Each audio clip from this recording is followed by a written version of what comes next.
Kalena dhammat savanang etamang kalamutamang. Part 4a. Bare Meditation. Meditasi menjinakkan pikiran liar. Judul asal: Bare Awareness. Questions and Answers on Taming Your Wild Mind. Penyusun Ajahn Brahm. Penerjemah Tasvan Santa Citta. Penyunting Handaka Wijananda. Penata Intan Dita Dhiwara. Penerbit Ehipassiko Foundation. Cetakan pertama Maret 2018. Hak cipta terjemahan copyright 2018 Ehipassiko Foundation. Buku ini berisi kumpulan pertanyaan dan jawaban yang disalin dari retret yang dipimpin Ajahn Brahm di Pusat Meditasi Jhana Grove, Serpentine, Perth pada kurun 2010 sampai 2013. 4. Terbang di maskapai Buddha. Duduk santai dan nikmati pemandangannya. Sampai sejauh masih berhubungan dengan meditasi, penyadaran adalah kemampuan mengetahui apa yang terjadi. Untuk Eling, Anda tak bisa sadar terhadap setiap hal, karena ada terlalu banyak hal yang berlangsung. Jadi, taruhlah penyadaran Anda ke hal paling penting yang terjadi saat ini. Saat ini, hal yang paling penting adalah apa yang sedang Anda baca, sehingga Anda sadar akan kata-kata pada halaman ini. Ada banyak hal lain yang tidak Anda sadari, seperti bau di sekitar tempat Anda duduk. Ketika Anda mengembangkan penyadaran Anda, itu menjadi makin dan makin kuat. Anda secara harfiah mampu mengalami lebih banyak. Ini seperti perbedaan berada dalam ruangan yang lampunya mati dan saat lampunya hidup. Ketika lampunya mati, Anda mungkin bisa mengenali bentuk, tapi tidak begitu terperinci. Ketika lampunya hidup, Anda bisa melihat segala sesuatu dengan sangat jelas. Sama halnya dengan penyadaran lemah lawan penyadaran kuat.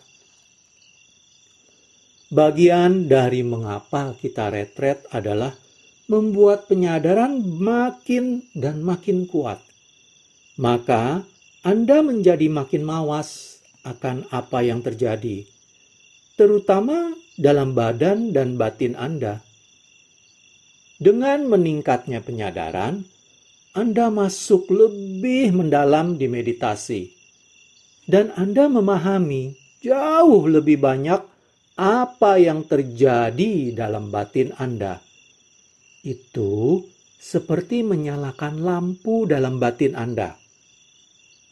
Saat Anda memperkuat penyadaran, Anda bisa mencecap lebih banyak rasa dalam makanan. Anda bisa melihat lebih banyak hal di permukaan tanah. Anda bisa lebih merasa, dan yang paling penting, Anda bisa mengetahui lebih banyak lagi. Juga ada hubungan penting antara penyadaran dan ingatan. Ketika Anda memperhatikan sesuatu dengan penyadaran kuat, Anda bisa mengingatnya dengan sangat mudah. Makin kuat perhatian Anda, makin kuat bekasnya pada batin Anda. Atau, seperti yang ahli ilmu saraf beritahu saya, saat Anda sangat eling akan apa yang terjadi, makin banyak sel saraf menyala.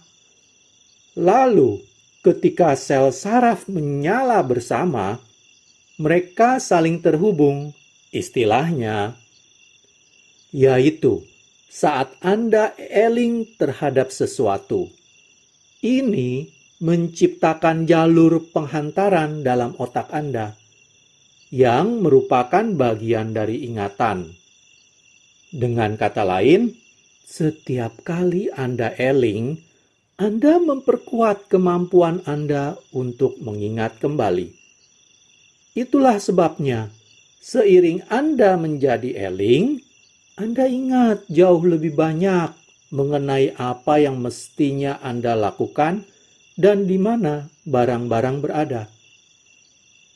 Jika Anda menyadari anak-anak untuk memperkuat penyadaran mereka melalui meditasi, mereka akan memperoleh nilai jauh lebih baik di sekolah.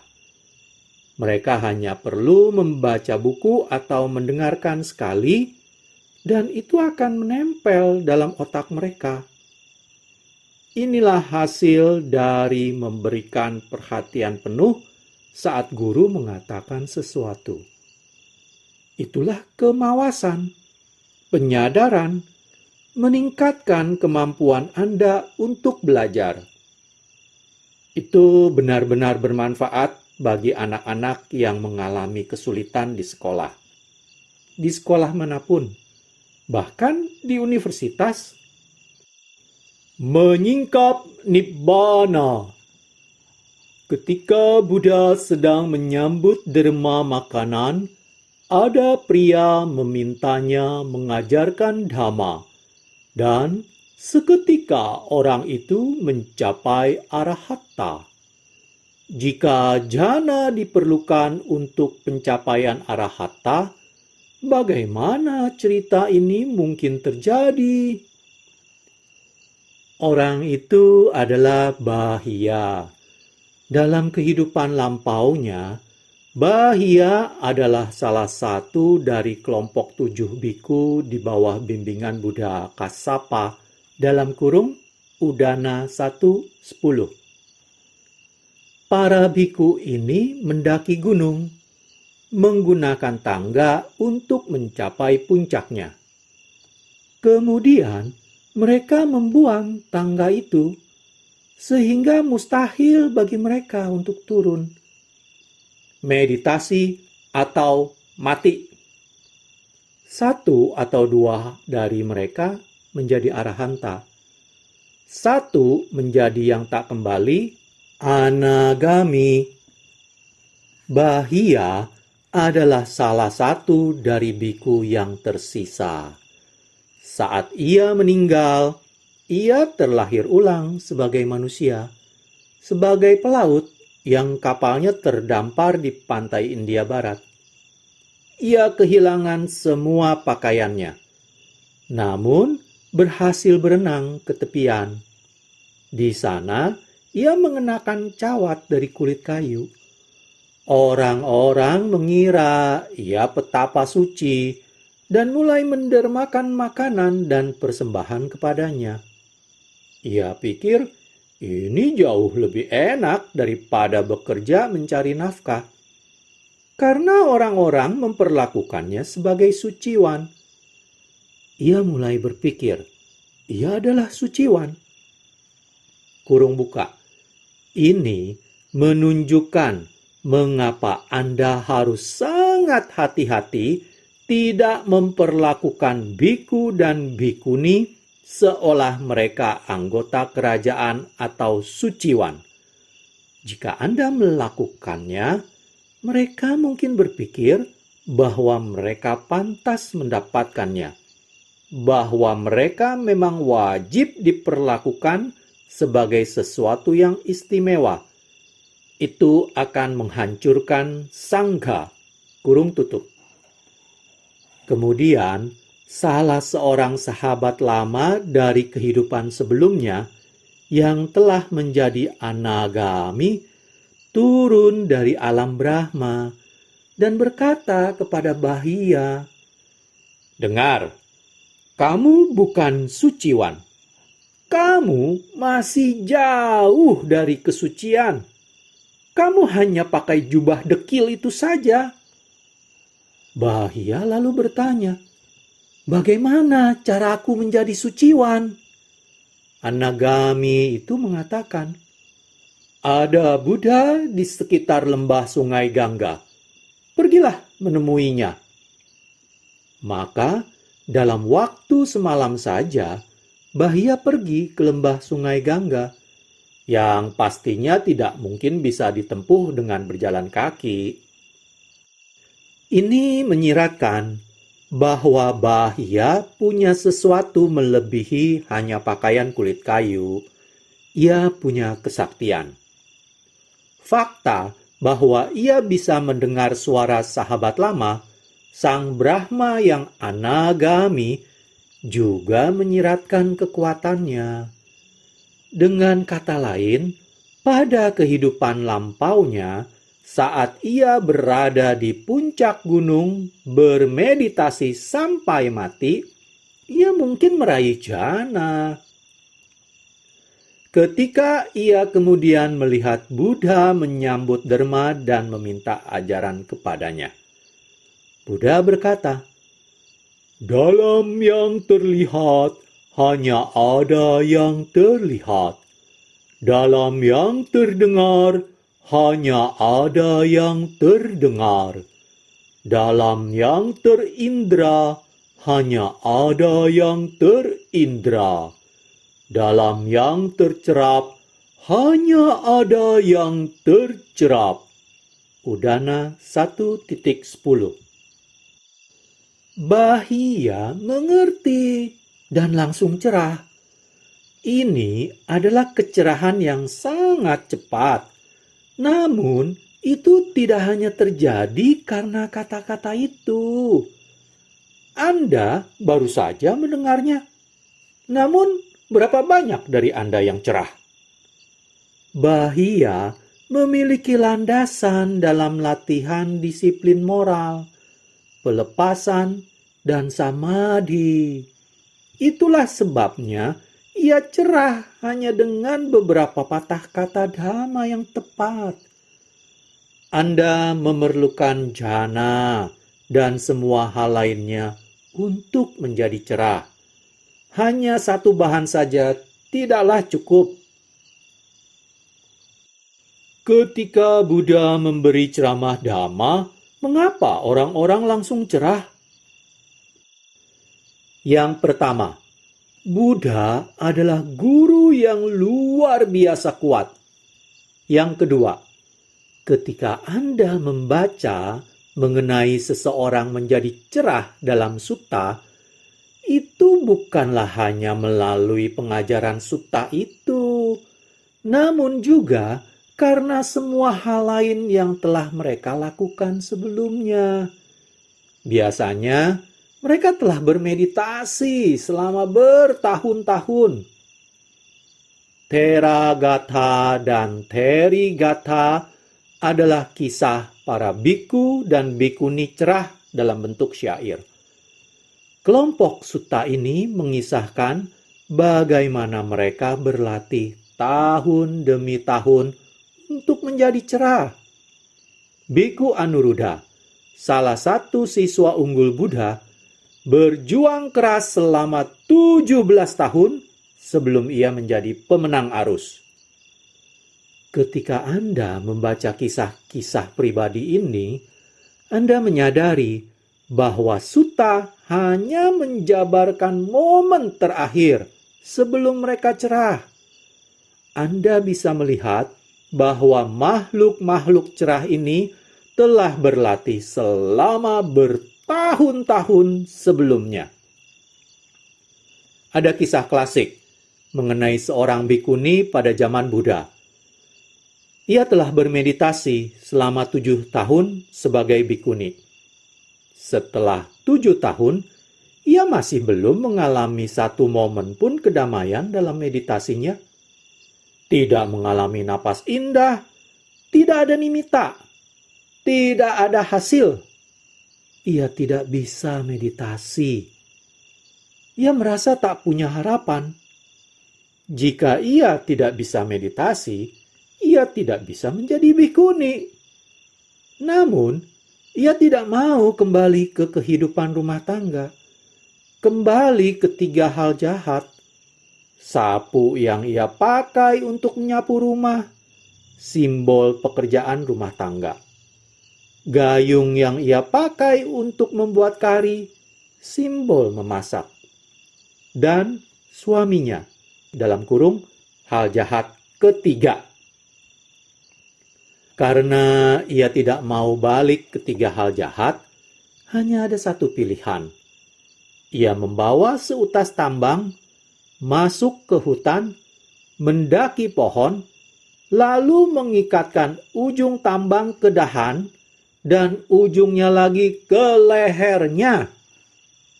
Ia baru saja hendak melompat saat ia mengalami pengalaman sukacita mendalamnya yang pertama. Ia telah melepas.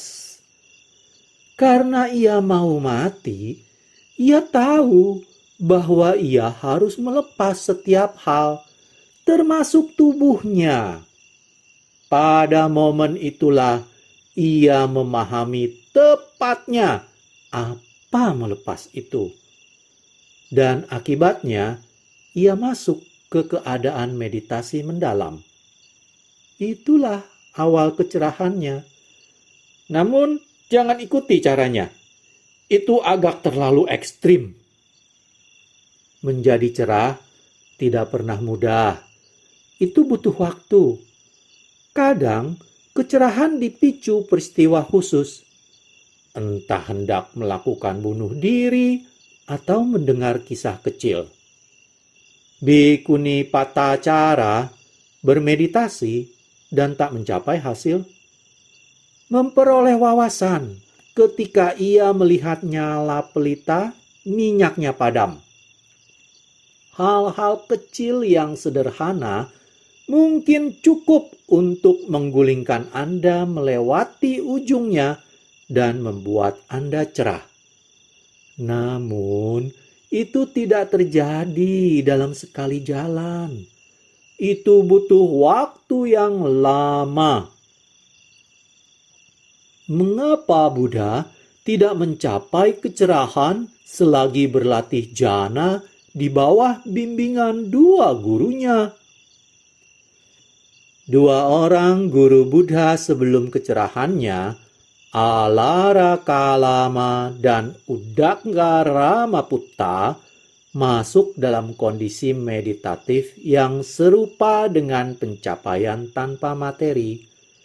Namun itu bukanlah pencapaian yang sejati. Ini disebabkan karena pencapaian tanpa materi dilandasi 4 jhana. Namun, Buddha tak pernah menyebutkan meraih 4 jhana di bawah bimbingan guru-guru itu. Majjhima Nikaya 26. Nyatanya, saat Buddha merenungi momen ia memasuki jhana sebelumnya, itu adalah masa ketika ia bermeditasi di bawah pohon jambu, sewaktu ia masih kecil. Majjhima Nikaya 36. Ini adalah argumen kuat bahwa ia tidak meraih jhana di bawah bimbingan dua guru perdananya. Jika Buddha memang telah mencapai, ia pasti akan mengingat pengalaman itu yang lebih baru, alih-alih pengalaman di bawah pohon jambu. Maka Buddha tidak meraih jhana sejati di bawah bimbingan Alara Kalama dan Uddaka Ramaputta, karena mereka tidak pernah mengalami jhana yang sebenarnya. Saya membaca salah satu buku Ajahn Chah bahwa dalam jalan menuju Nibbana, 1 menit noda batin mendominasi, menit berikutnya jalan Arya 8 faktor. Saya juga mendengar bahwa kita harus menekan noda batin supaya tidak muncul sama sekali. Kedua pernyataan ini tampaknya bertentangan. Hati-hatilah ketika Anda membaca buku-buku Ajahn Chah. Kata-kata beliau telah ditafsirkan melalui penerjemah dan pemaknaannya bisa jadi sudah melenceng. Di jalan menuju Nibbana, kotoran batin, ketamakan, kebencian, dan kekelirutahuan harus dikekang. Ajahn Chah selalu mengatakan itu. Ya, kadang mereka muncul. Namun Anda mengekangnya dan menggunakan cara piawai untuk membiarkan mereka pergi. Anda menemukan cara untuk mengatasi mereka. Mereka akan muncul lagi. Namun Anda melemahkan mereka dan terus melemahkannya. Sampai pada akhirnya Anda mengatasi mereka. Jadi, tak ada kontradiksi nyata. Setidaknya, tidak ada pertentangan dalam ingatan saya mengenai ajaran Ajahn Chah. Bisakah kita memilih untuk tidak memasuki tahap kecerahan penuh, atau apakah itu proses otomatis? Apa itu yang bodhisattva lakukan? Jika Anda bodhisattva, Anda bahkan bukan pemenang arus. Begitu Anda pemenang arus, begitu Anda naik maskapai Buddha, maaf saja, hanya ada satu tujuan, Nibbana. Anda tak bisa menemui pilot dan mengatakan, "Izinkan saya keluar." Sudah terlambat. Itu adalah proses otomatis. Dan Anda tidak bisa memilih tidak memasuki Nibbana atau menundanya. Anda sudah tercuci otak dan tuntas di sana. Beberapa wihara mengajarkan bahwa kecerahan hanya bisa diperoleh melalui vipassana. Apakah ini benar? Bagaimana para biku di wihara Anda membagi waktu mereka antara jhana, samadhi, vipassana, metta, atau apapun? Itu sangat tidak benar. Tolong baca kitab suci Pali jika Anda belum mengetahui ini. Atau tanyakan kepada para biku atau bikuni. Setiap biku atau bikuni yang telah melakukan sedikit studi tahu bahwa satu-satunya cara untuk cerah adalah jalan Arya 8 faktor. Tidak ada cara lain. Itu berarti bahwa Anda tidak bisa cerah hanya dengan penyadaran. Anda perlu menjalani disiplin moral. Anda perlu memiliki pandangan benar. Dan Anda juga memerlukan samadhi, faktor ke-8 dari jalan Arya 8 faktor, yaitu jhana-jhana. Itulah satu-satunya cara Anda bisa cerah, sesuai dengan ajaran Buddha yang dinyatakan dengan jelas. Buddha menyatakan ratusan kali, satu-satunya cara untuk menjadi cerah adalah jalan Arya 8 faktor. Tidak ada cara lain.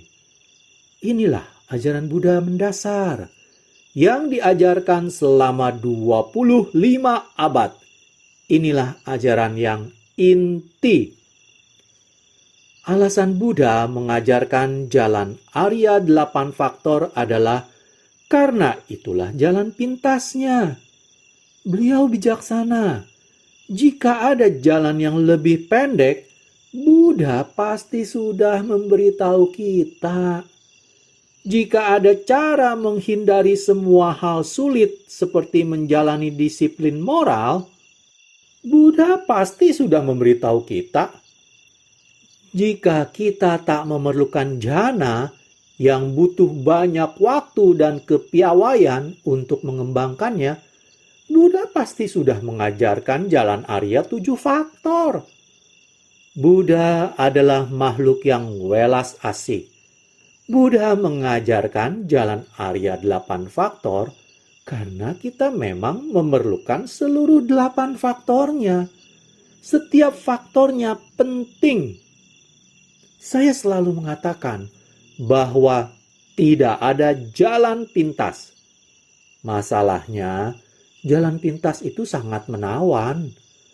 Bahkan saat saya memeriksa email, selalu ada email sampah berisi berbagai skema cepat kaya.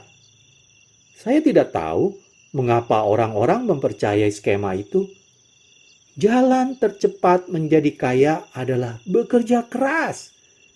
Kita tak ingin mendengar itu. Kita ingin jalan pintas. Kita tidak mau bekerja keras. Tapi, tolonglah, tidak ada jalan pintas. Ada jalan Arya 8 faktor yang meliputi jhana, meta, dan vipassana.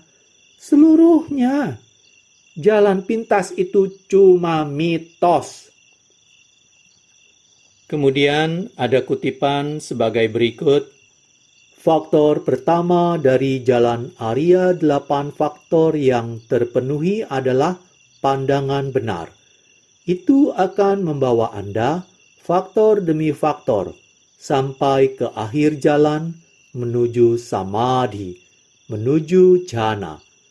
Menurut Sutta, tiap faktor membawa faktor selanjutnya, dan hasilnya Anda bisa melihat segala sesuatu sebagaimana sejatinya. Majjhima Nikaya 117.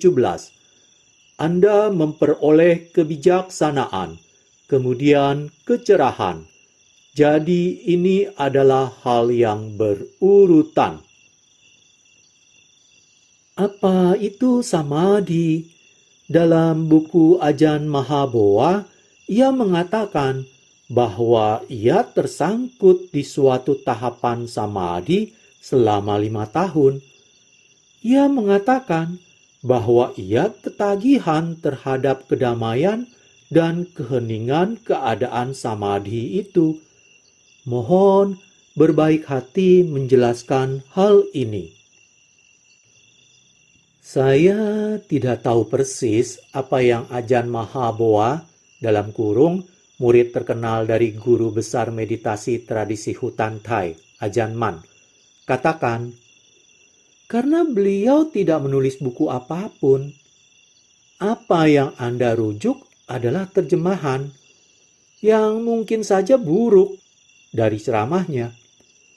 Namun, saya tahu bahwa Anda tidak tersangkut dalam samadhi. Mungkin Anda tersangkut dengan samadhi yang keliru. Namun, Anda tidak tersangkut dengan samadhi sejati. Jhana. Anda tidak tersangkut dalam tataran pelepasan. Melepas berarti Anda tidak tersangkut. Anda bebas. Jhana adalah kondisi keheningan, pelepasan, kedamaian. Bagaimana Anda bisa tersangkut sekaligus melepas? Jhana benar-benar layak disebut tataran pelepasan. Gagasan bahwa jhana ada sangkut pautnya dengan kelekatan itu benar-benar keliru. Jika siapapun ingin memeriksa ajaran Buddha, selidikilah ke sumbernya. Jangan cuma mempercayai Ajahn Brahm, Ajahn Chah, atau Ajahn Mahaboa. Dalam Pasadika Sutta dari Digha Nikaya, dalam kurung Digha Nikaya 29, Buddha mengatakan bahwa siapapun yang terbenam dalam jhana yang mempraktekannya berulang kali hanya bisa mengharapkan 1 dari 4 akibat. Pemenang arus, yang sekali kembali, yang tak kembali, atau arahata, yaitu 4 tataran kecerahan. Inilah yang terjadi. Kalau Anda terus mempraktikkan jhana berulang kali, Anda tidak tersangkut, Anda terbebas, Anda cerah. Buddha mengatakan, kita semestinya tidak takut akan jhana, tapi kita mesti mengejarnya, mementingkannya, dan mengembangkannya. Majjhima Nikaya 66. Saya tidak tahu apa yang sebenarnya diucapkan Ajahn Mahaboa, namun suatu keadaan samadhi semestinya tidak dicibir. Itu semestinya didukung, karena itulah jalan menuju kecerahan. Orang-orang yang mengatakan bahwa Anda bisa cerah tanpa jhana tidak tahu apa yang mereka omongkan. Itu tidak bisa terjadi. Anda butuh jhana. Anda butuh untuk mampu melepas demi mencapai kecerahan. Kenangan hal-hal lampau. Jika kita melepas masa lalu kita dalam meditasi, mengapa kita kembali ke kehidupan lampau kita setelah mengalami jhana? Semua masa lalu yang Anda ingat itu berasal dari kehidupan sekarang, dan itu membosankan. Aku ke sekolah, aku punya pacar, aku kena masalah, aku masuk kuliah. Itu tidak benar-benar menarik. Jika Anda menulis biografi Anda, siapa yang mau membacanya? Jadi, kenapa terus mengingatnya? Lepaslah masa lalu dan jadilah bebas. Hanya ketika Anda melepas masa lalu dan masa depan, barulah Anda akan mampu menghadiri periode waktu yang lama dalam momen kini. Batin Anda menjadi sangat hening dan perkasa. Badan melenyap. Lalu Anda masuk ke dalam jhana. Saat Anda keluar setelahnya, Anda memiliki kekuatan.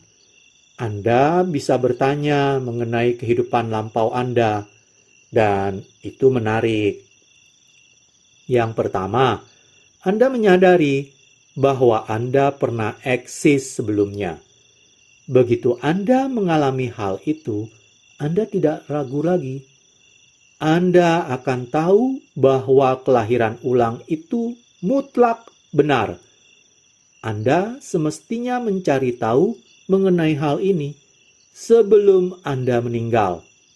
Karena ini mengubah seluruh gambaran Anda mengenai kehidupan. Anda tidak akan terlalu mencemasi tentang mengejar uang, kenikmatan, atau kekuasaan. Karena Anda tahu Anda pernah ada di sana dan melakukan itu. Apa hebatnya? Melihat gambaran besarnya membuat Anda menjadi jauh lebih bijaksana. Lalu, Anda juga tidak begitu takut untuk mati. Demikianlah, saya hentikan part 4a ini. Pada part selanjutnya, part 4b, saya akan melanjutkan membacakan jawaban dari pertanyaan terakhir itu hingga selesai dan melanjutkan dengan pertanyaan-pertanyaan berikutnya. Pembacaan bagian 4 ini baru akan berakhir di part 4c. Terima kasih.